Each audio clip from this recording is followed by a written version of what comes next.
పేరు రేణుక, మాది వేములవాడ, పవన్ నగర్. బండి సంజయ్ అన్నను ఎంపీగా గెలిపించాలనుకుంటున్నాం కరీంనగర్లో. సంజయ్ అన్నను గెలిపించి పార్లమెంట్ పంపించాలి. ఎక్కడున్నా కానీ కమల పువ్వుకే ఓటేయాలి. ఇక్కడ సంజయ్ అన్న గెలవాలి, అక్కడ మోడీ గెలవాలి. సంజయ్ అన్న ఎన్నో అభివృద్ధి పనులు చేసిండు. రాను రాను మీకు అర్థమవుతుంది. అక్ర సంపాదన సంపాదించుకోలేడు సంజయ్ అన్న. మన లెక్కనే పేద ప్రజలకు ఎట్లా కొట్లాడుతున్నా ఆయన కూడా పేద మనిషి. ఆననక ఎండనక పాదయాత్ర కూడా చేసిండు అన్నయ్య.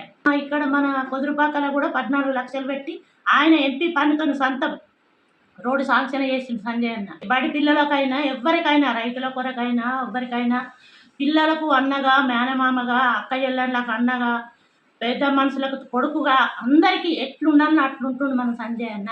ఒక్కసారి ఆలోచించండి. బీజేపీకి ఓటేద్దాము, సంజయ్ అన్నను గెలిపిద్దాము. ఆస్తులు కూడా పెట్టుకోలే ఇంతవరకు. మన లెక్కనే ఎవ్వరు ఫోన్ చేసినా కానీ అందుబాటులో ఉంటాడు. మోడీ కూడా ఎన్నో అభివృద్ధి పనులు చేసిండు. ఇప్పుడు గిట్లా మోడీని గెలిపించుకోకుంటే మళ్ళా సేమ్ ప్రజాకారులే వస్తుంది. బాగా ఆలోచించరు. ఇప్పుడు ఇట్లా ఆలోచించి ఓటేయకుంటే 5 సంవత్సరాలు మనం ఇక ఏమి చేయలేము. సంజయ్ అన్నను గెలిపించుకుందాం, మోడీని గెలిపించుకుందాం.